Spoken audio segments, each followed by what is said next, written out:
Greetings.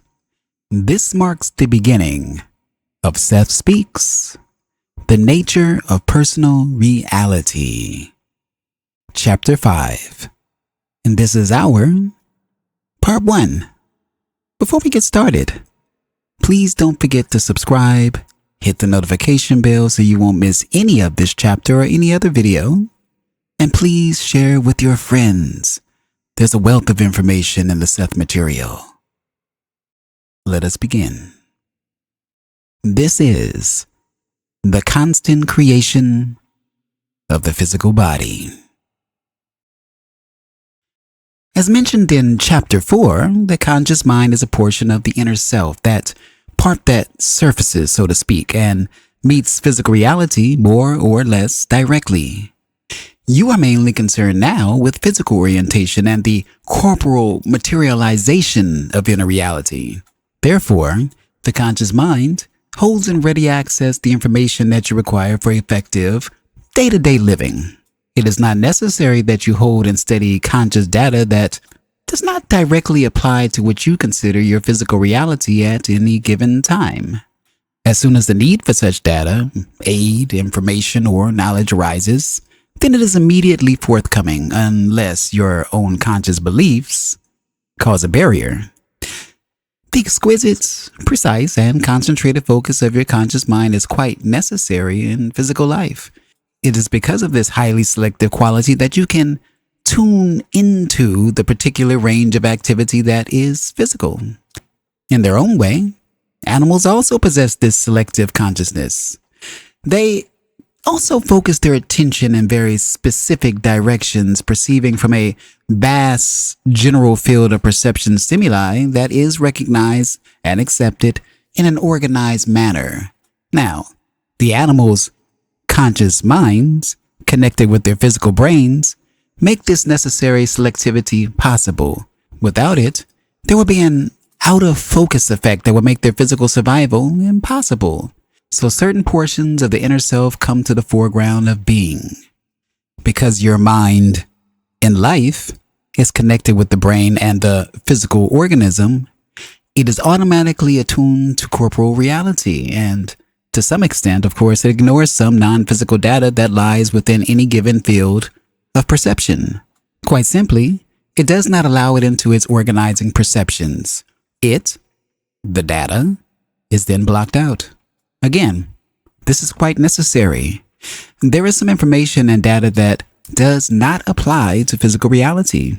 Some of it is perceived by non-physical entities who organize it into their system of reality where it does have meaning, but we will not be concerned with it here.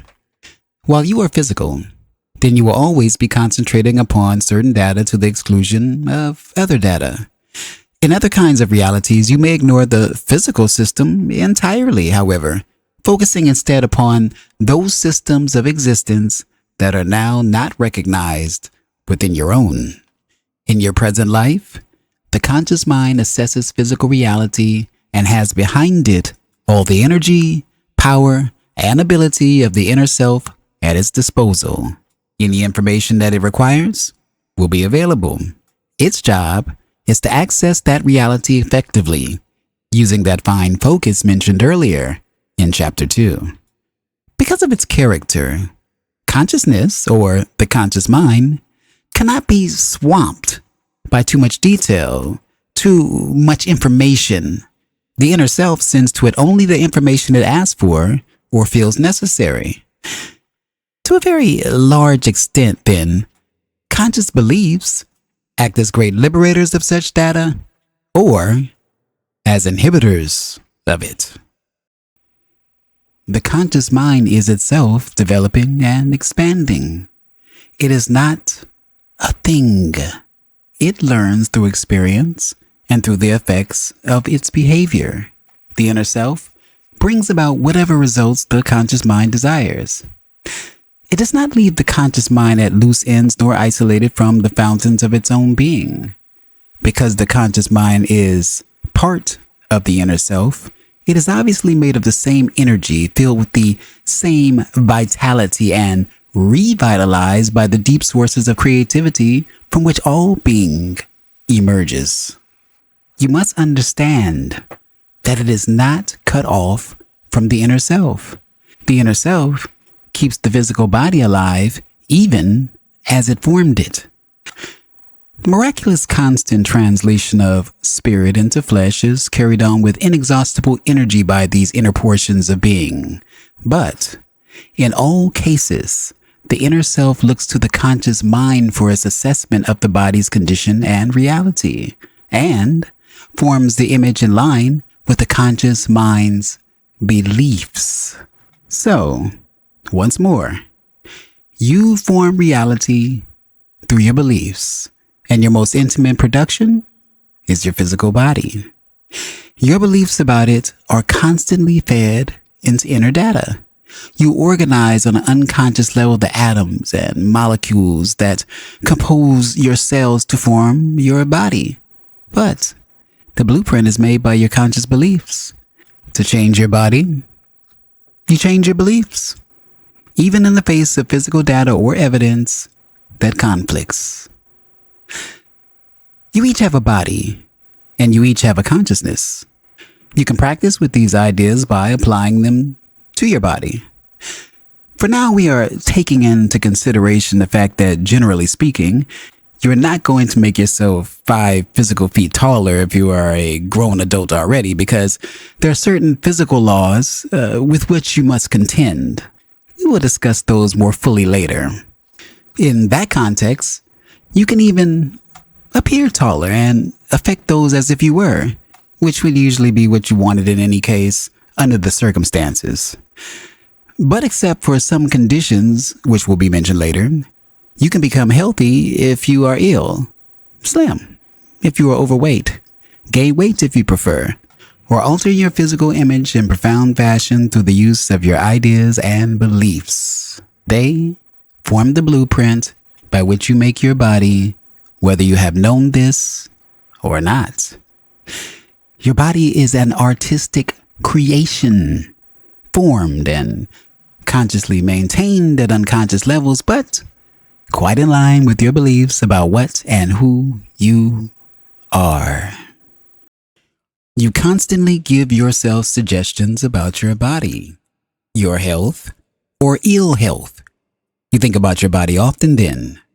You send a barrage of beliefs and instructions to the inner self that affect your physical image. As I mentioned earlier, your thoughts have a very definite vital reality. Beliefs are thoughts reinforced by imagination and emotion concerning the nature of your reality. Now, thoughts in general possess an electromagnetic reality, but whether or not you know it, they also have an inner sound value. You know the importance of exterior sound. It is used as a method of communication, but it is also a byproduct of many other events, and it affects the physical atmosphere. Now, the same is true about what I will call inner sound, the sound of your thoughts within your own head. I am not speaking here of body noises, though you are usually oblivious to these also. Inner sounds have an even greater effect than exterior ones upon your body. They affect the atoms and molecules that compose your cells. In many respects, it is true to say that you speak your body, but the speaking is interior. The same kind of sound that built the pyramids, and it was not sound that you would hear with your physical ears. Such inner sound forms your bone and flesh. The sound exists connected with, but quite apart from, the mental words you use in thinking. It does not matter in which language you are addressing yourself, for example. The sound is formed by your intent. And the same intent, I am putting this simply now, will have the same sound effect upon the body regardless of the words used. But usually, you think in your own language, and so in quite practical terms, the words and the intent merge. For all practical purposes, then, the two are one. When you say, I am tired, mentally, you are not only giving silent messages to yourself. I say messages rather than message because the general statement is broken down. Many portions of the body must be affected before you feel tired. But beside this, the inner sound value of the messages automatically affects the body in just that way. What should you do then if you find yourself feeling tired? This is your conscious assessment of your body's reality at any given time. You want to change it, so you do not reinforce it. Instead, you say mentally that the body can now begin to rest and refresh itself. You take your initial judgment for granted then, without restating it, and instead suggest a remedy be carried out. You can, if conditions warrant, physically rest by lying down or making whatever adjustments seem appropriate. If none are possible, then several such suggestions that the body can refresh itself will give you benefit. To tell yourself over and over that you are tired, however, reinforces the condition. The inner sound value of the countering suggestion automatically begins to refresh the body. It is fashionable now to think about noise pollution. Yet, the same kind of circumstances occur with inner sound, particularly when your inner thoughts are self-contradictory, scrambled, and random. Diverse and highly conflicting instructions are then given to the body. As you should know, the body's inner environment changes constantly, and it is you who change it. Change is quite necessary, and as a rule, the body's overall balance is maintained. But the directions you give are often not clear or advantageous, and your beliefs largely determine the kind of information you send to that environment. The inner self always attempts to maintain the body's equilibrium and health, but many times your own beliefs prevent it from coming to your aid with even half of the energy available to it. Often only when you are in dire straits do you open up the doors to this great energy, when it is much too clear that your previous beliefs and behavior have not worked. You have at your disposal the means to ensure your health. My friend Joseph, as Seth calls me, brought up a point concerning this before our session. He wanted to know why so many in this country wore glasses. He wondered if people unacquainted with glasses and suddenly introduced to them would develop a need for them, and they would. Many individuals are given glasses to correct an eye difficulty at an early age. Left alone, in many cases the eyes would correct themselves.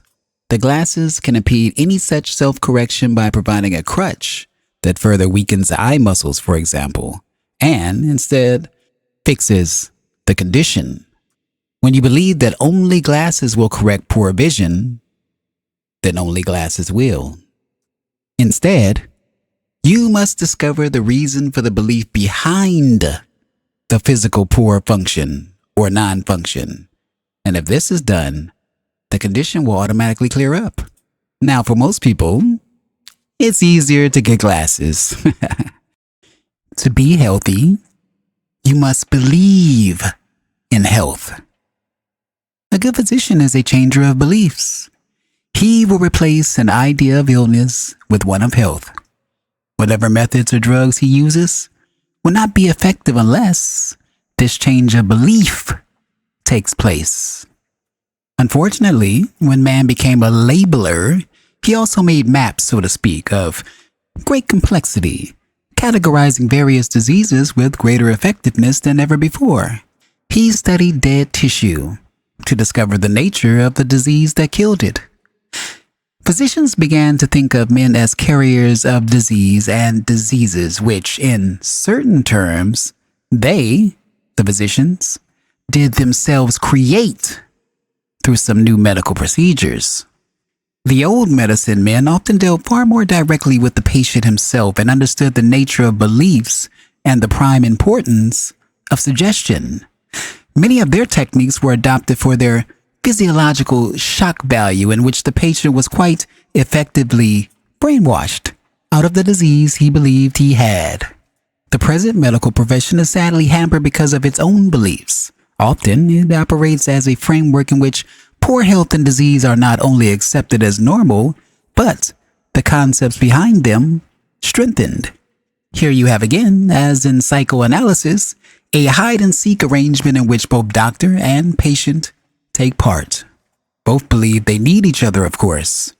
Behind this is a psychic pattern of beliefs in which the patient often assigns to the doctor the powers of knowledge and wisdom that his beliefs have taught him he does not have. Knowing otherwise, the patient still wants to consider the doctor omnipotent. Upon the patient, a doctor often assigns and projects his own feelings of helplessness against which he combats. The interactions continue with the patient trying to please the doctor, and at best, merely changing from one group of symptoms to another. Far too often, the doctor shares the patient's unshakable belief in poor health and disease. Not only this, but the medical profession often provides blueprints for diseases, and the patient too often tries them on for size. This is not to say the medical profession is often not of great aid and benefit, but within the value system in which it operates, much of its positive influence is negated. Because they are held in such high esteem, the suggestions given by doctors are paid particular attention. The patient's emotional condition is such that he or she readily accepts statements made under such circumstances less critically than usual.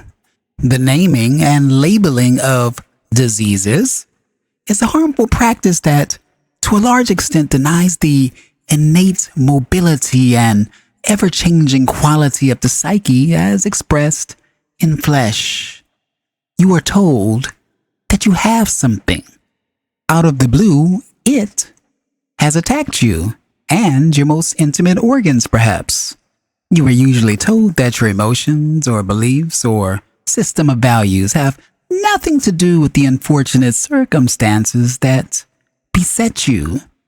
The patient, therefore, often feels relatively powerless and at the mercy of any stray virus that may come along. The facts are that you choose even the kind of illness that you have according to the nature of your beliefs. You are immune from ill health as long as you believe that you are. These are quite practical statements. Your body has an overall body consciousness filled with energy and vitality. It automatically rights any imbalances, but your conscious beliefs also affect this body consciousness. Your muscles believe what you tell them about themselves. So does every other portion of your physical body. While you believe that only doctors can cure you, you had better go to them, because in the framework of your beliefs, they are the only people that can help you. But the framework itself is limiting. And again, while you may be cured of one difficulty, you will only replace it with another, as long as your beliefs cause you to have physical problems. Now, the same applies to what is frequently called spiritual healing. If through the concentrated use of psychic energy your body is cured by such a healer, you will also simply trade those symptoms for others, unless you change your initial beliefs. Now, sometimes a healer or a doctor, with his effectiveness in healing a condition, will show you by inference that the healing energy was always within yourself. And this realization may be enough to allow you to change your beliefs about health entirely. In such a case, you will realize that your previous ill health was caused by your belief. If you have any physical problems, concentrate instead upon the healthy portions of your body and the unimpeded functions that you have. In the healthy areas, your beliefs are working for you. As I mentioned in the last session, inner sounds are extremely important. Each of the atoms and molecules that compose your body has its own reality and sound values that you do not hear physically. Each organ of your body, then, has its own unique sound value too. When there's something wrong, the inner sounds are discordant. The unharmonious sounds have become a part of the portion of the body as a result of the inner sound of your own thoughts/beliefs. That is why it is vital that you not reinforce these inner sounds through repeating the same negative suggestions to yourself. Verbal suggestions are translated into inner sound. This passes through your body in somewhat the same way that some kinds of light do. Now, while you are physical creatures then, your perceptions must be largely physically oriented. Even your bodies exist in other terms than you usually suppose. You perceive them as objects with bulk, composed of bone and flesh. They also have structures of sound, light, and electromagnetic properties that you do not perceive. These are all connected with the physical image that you know. Any physical disabilities will show themselves in these other structures initially. The sound, light, and electromagnetic patterns give strength and vitality to the physical form that you recognize. They are more mobile than the physical body and even more susceptible to the changing pattern of your own thought and emotion. I told you that thoughts are translated into this inner sound, but thoughts always attempt to materialize themselves also. As such, they are incipient images, collectors of energy. They build up their own embryonic form until it is, in one way or another, physically translated. Mental images, therefore, are extremely powerful, combining inner sound and its effects with a clear mental picture which will seek physical form. Your imagination adds motivating and propelling power to such images. And so you will find that many of your beliefs are entertained by you in an inner visual manner. They will have mental pictures connected with them. One such belief may be connected to a particular belief, or it may stand for several. As you make lists of your beliefs, you will find some of these pictures coming into your mind. Look at them as you would a painting you have created. If you do not like what you see, then quite consciously change the picture in your mind. These images are interior, yet, because they are so a part of your beliefs, you will see them as exteriorized also in your experience. Let me give you a simple example. You have a sore toe. Now and then, you see it quite clearly in your mind. You may find yourself looking at the toe more frequently than usual, and you may also find yourself picking out from the populace anyone who is not walking properly. These people might escape your notice ordinarily, but suddenly the world seems to be full of sore toes. We are dealing to make a point with a belief already made physical. But if you continued such concentration, the toe would either not heal or would develop into a worse condition. Behind all of this, of course, would be the belief that caused the difficulty. But once you have brought about a group of symptoms, you must be very careful that you do not begin to view your field of reality from that position. When you do, you add both inner and outer images that reinforce the condition. There is light then that you do not see with your physical eyes, as there is sound that you do not hear with your ears. These combine to mentally form the physical image that you know, so you must work from the inside out. Your beliefs are your palette, using the analogy of painting again. Your thoughts give the general outline of the reality that you physically experience. Your emotions will fill in the patterns with light. Your imagination will forge these together. The sound of your inner thoughts is the medium that you actually use. This is far more than an analogy, however, for in simple terms, it explains quite clearly the way in which your beliefs form your reality. In quiet moments, the word Om,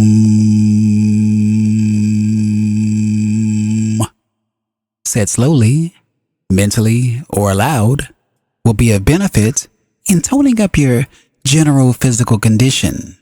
The sounds contained within them are built-in impetus towards energy and well-being, as I will explain shortly. The body reacts not so much to physical sound as to the interior sounds into which the physical sounds are translated. As mentioned in the last 2 sessions, it also reacts to sounds that have no physical counterparts. There are certain properties within the structure of the chromosomes that must be activated by specific internal sound values. If this activation does not take place, then the attributes latent within the chromosomes remain so. There are chains of influence that are actually composed of inner values of sound that thread together, as it were. The complicated interweavings of both the genes and chromosomes. I am taking this slowly to explain it as simply as possible. These sound values are literally interwoven in an electromagnetic pattern. The sounds weave themselves through and help form this pattern.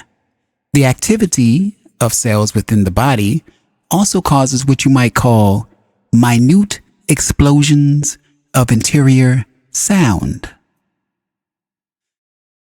The electromagnetic and inner sound patterns are impinged upon by certain kinds of light. Together, these all form the prototype upon which and out of which the physical body is formed. Now, when you create a mental image in your mind, it is composed of the same properties just mentioned. A mental image, then, is also a pattern of internal sound with electromagnetic properties, imbued with certain light values. In a sense, and a very real one, the mental image is incipient matter in any structure so composed, combining the electromagnetic sound and light values will automatically try to reproduce itself in physical existence or materialization. There is a definite connection then with the nature of such images and the way in which your body itself is composed. Electrons, atoms, and molecules all have their independent interior sound and light values. There are definite sounds produced when messages leap from your nerve ends. It is very difficult to explain some of this, but there is invisible light then and inaudible sound that affects your body and helps form the pattern about which it constantly emerges. The body is obviously continually created during your present lifetime, in your terms. It is not a mechanism once created, then left to fend for itself. You are not given a certain amount of life force at birth that you use up as you go along, contrary to many schools of thought. The atoms and molecules within you are quite literally dying and being completely replaced all the time. You are being created physically each instant. Period. The body reacts to exterior sounds and to the stimuli brought to it by physical senses. These patterns of reaction can be clearly shown. They are all that is presently observable, however, of far greater interactions that also occur. The atoms and molecules that compose your cells and your flesh, for instance, do not react to the physical sounds that you hear or to the light patterns that your physical eyes perceive. In times of danger, your entire body must be able to move swiftly. The hormonal system must react with great rapidity, sometimes completely changing the balance of a moment earlier. The muscles must be immediately alert, and the entire body flexible enough to respond as a whole. This includes every organ and the most minute portion. Say you are in the middle of a street and suddenly a car is about to hit you. It has come seemingly from nowhere. The cells that compose your intestines, your heart, your muscles, obviously do not see the car as you do. Yet, the whole system must be instantly activated, and the data you perceive must be translated in terms that will energize every portion of your body. This is done by translating exterior stimuli into interior stimuli. But the physical carriers of the data are all that scientists or physicians have been able to follow thus far. The greater interactions have not been perceived, and the true story of the decoding of such messages has not been understood. Now, the nerves are also composed of the same kind of interior structures as mentioned earlier in this chapter, around, or rather from which, the physical nerves form. Here, the exterior data is translated and broken down into inner terms. That is, it is decoded in terms of the internal sound, light, and electromagnetic patterns discussed before. It then becomes usable information, even in terms of the atoms and molecules that compose the cells. The physical lapse that occurs between an incoming message and its intended destination does not occur on these other levels. The interior message gets to its destination ahead of the physical one. By the time the organism responds, the inner patterns have already reacted, and this must and always does precede any physical response to stimuli. Therefore, the invisible body pattern, composed of its interior light, sound, and electromagnetic properties, reacts first, and actually initiates the later physical response. There is always this translation of exterior stimuli. The perceived lapse, noted by scientists, is, of course, the physical one caused by the time it takes the message to leap the nerve endings. The interior translation, however, is simultaneous. Now, returning your mind to the situation of the near accident, that event with the car, its driver, and your own precarious position exists as another structure beside the one that you physically see. It also, the event, exists in terms mentioned earlier in a reality composed of invisible light, inaudible sound, and electromagnetic patterns. Consciously, you react to the physical data, the noise, the squeal of the brakes perhaps, the visual shock of seeing the car so close. But the entire inner reality of that scene or event is instantly recognized by what I refer to as your inner senses. These respond to the interior patterns I've told you about. The physical data is carried through the nerves with the necessary time lapses that must occur. These represent the temporal end of the spectrum of perception. Because you are flesh and blood creatures, the interior aspects of perception must have their physical counterparts.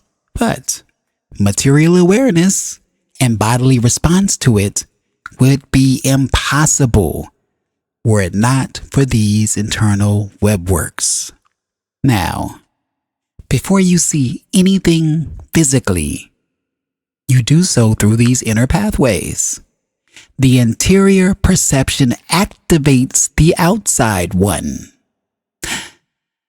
When you experience physical motion or activity, events, or phenomena, you are becoming aware of the tail end of a long series of interior comprehensions.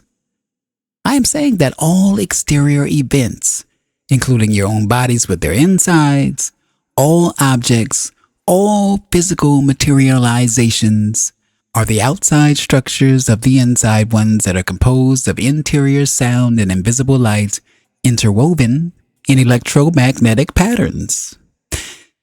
Beneath temporal perception, then, each object and event exist in these terms and patterns that interact with each other. On a physical level, you seem to be separated from everything that is not yourself. This is not true, but in your day-to-day existence, it seems to be, and it is an assumption that you usually take for granted. On the interior level of which I've been speaking, all happenings and objects are connected. If movement or change in one affects others, you will physically respond to and recognize some of this alteration as an example of the near accident, but whether or not you are consciously aware of such activity, it changes the interior environment of your body through these inner pathways. Your own thoughts and beliefs, having the same kind of inner reality, also transform the interior environment of others. The near accident mentioned was a physical event, but it was initially a mental one. It existed in this non-temporal reality then, before, in your terms, it was physically materialized, perceived, and reacted to. It was propelled from inner reality to outward reality through belief, emotion, and imagination. Because you cannot see them, it may seem to you that these qualities are not real, say as an object. Physically, you can only see the results of an emotion, for instance. You cannot hold it in your hands as you can a stone. Ideas represent your psychic intent. They generate emotion and imagination. These activate the interior patterns. They are the motive force of action, the means by which all interior events are exteriorized. They are energy formed and directed, formulations of interior and exterior patterns of reality. They are a part of the creative force from which all realities spring. Again, we run into difficulties in explanation simply because there are a few verbal equivalents for what I'm trying to say. Imagination and emotions are the most concentrated forms of energy that you possess as physical creatures. Any strong emotion carries within it far more energy than, say, that required to send a rocket to the moon. Emotions, instead of propelling a physical rocket, for example, send thoughts from this interior reality through the barrier between non-physical and physical into the objective world. No small feat, and one that is constantly repeated. The physically alive body, its activities and condition, are directed through the beliefs of the conscious mind. The body, as explained in this chapter, also has invisible counterparts composed of the electromagnetic properties and the interior sound and light qualities. These invisible structures preceded the emergence of the physical body. They also exist after the body's death. While the condition of the body is directed by the conscious mind in life, then the idea or mental pattern for the body existed before the conscious mind's connection with the physical brain. The genes and chromosomes do not just happen to have within them the precisely definite coded information that will be needed. The data is impressed upon them from within. The identity exists before the form. You could say that the identity, existing in another dimension entirely, plants the seed into the medium of physical reality from which its own material existence will spring. Therefore, the inner self forms first the invisible body structure which will later emerge in flesh. At the event of this mental seeding, the conscious mind, in your terms, is obviously not connected with the brain, which has not been formed in flesh. The idea of the body is held and made physical by a conscious mind. Consciousness, then, is not dependent upon physical perception, though this attribute does require an awareness immersed within a material form. While physical consciousness is sifted through the bodily apparatus, you are usually unaware of the non-corporeal kinds because of that process. The general framework properties and characteristics of the body exist, therefore, before its formation. In simple terms, you choose ahead of time the kind of body you will inhabit and impress. It may seem to you that you do not have any conscious control over your body's condition in life as you know it, much less before your birth. You have been taught that there is little connection between your thought and your body's activities. A man, believing he has heart trouble, will finally, through his own anxiety, affect the functioning of his involuntary system until his heart is definitely harmed if the belief goes unchecked.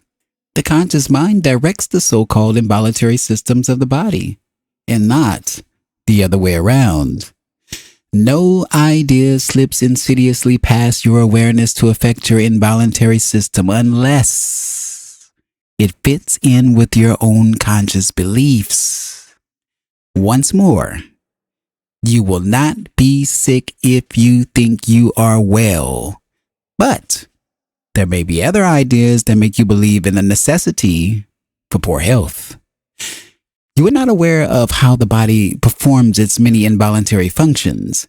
The conscious mind could not handle all that data, but those functions perfectly mirror your consciously held ideas and beliefs. As I also mentioned in the 614th session in Chapter 2, the conscious mind is not basically cut off from the inner self or from those deep inner sources of knowledge available to it. The aware mind is not any one event for that matter. It represents various portions of the inner self that surface at any given time. Within the basic framework of the body chosen before physical birth, for reasons that will be discussed later, the individual has full freedom to create a perfectly healthy, functioning form. The form, however, is a mirror of beliefs and will accurately materialize in flesh those ideas held by the conscious mind. That is one of the body's primary functions. A sick body is performing that function then, in its way, as well as a healthy one. It is your most intimate feedback system, changing with your thought and experience, giving you in flesh the physical counterpart of your thought. So, it is futile to become angry at a symptom or to deride the body for its condition when it is presenting you with the corporeal replica of your own thought, as it was meant to do. Your environment and your experience in the physical world also provide you with the same kind of feedback. It is just as useless to berate your environment or your experience in it as it is to deride your body for the same reason. It often seems when such ideas as these are presented that the ideal results in your terms would be perfection, heaven on earth, a state in which everyone would be healthy, wealthy, and wise. You are, however, in physical existence using your body as a medium for learning and expression. You are each unique. Many of you, for your own reasons, pursue courses that do not involve an even development of abilities and overall balanced picture, for example, but choose to express and experiment with certain qualities to the exclusion of others. Such a course would not, in physical reality, present you with anything like a balanced picture of perfection. Later in the book, we will discuss other kinds of existence in which you are also involved, and these to some extent color your intents and purposes in physical life as you now understand it. If all of your beliefs, not just your fortunate ones, were not materialized, you would never thoroughly understand on a physical level that your ideas create reality. If only your positive beliefs were materialized, then you would never clearly comprehend the power of your thoughts, for you would not completely experience its physical results. The conscious mind exists before material life and after it. In corporeal existence, it is intertwined with the brain, and during physical life, your earthly perceptions. Your precise and steady focus within your particular space and time are dependent upon that fine alliance. Before physical birth, then, you form a mental concept of the body you will have. This image is impressed into matter in this way.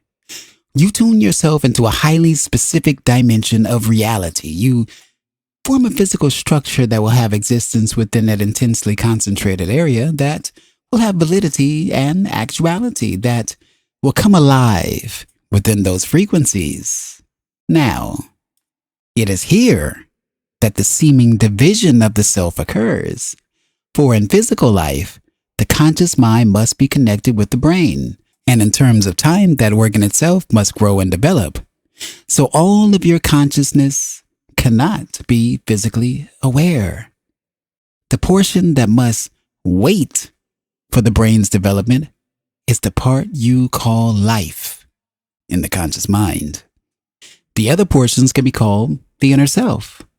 Now, all of this inner self cannot become expressed even with its connection with the brain, since the brain must sift perception through the physical apparatus. The brain, with its bodily connections, must deal with the time lapses that sensual perception always imply. The interior workings of the body, to be conscious, would have to deal with time sequences that would present the physically attuned consciousness with mathematical deductions and calculations far numerous for it to handle. For example, it would have to keep conscious track of all the muscles, nerves, organs, cells, molecules, and atoms while manipulating the body in space and time. Therefore, a seeming division occurs in which a portion of the invisible conscious mind is connected with the physical brain, and a portion of it is free of that connection.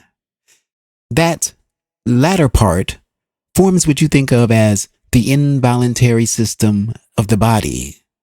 Again, it is important that you realize the initial non-physical reaction to stimuli that sparks off all physical reactions.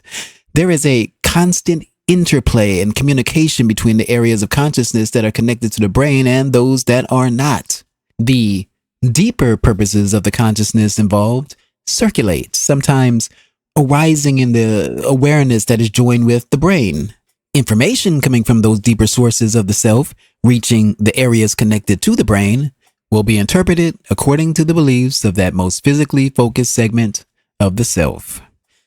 To some degree, such inner data will be colored by the current beliefs of that part of the self most directly confronting the physical world.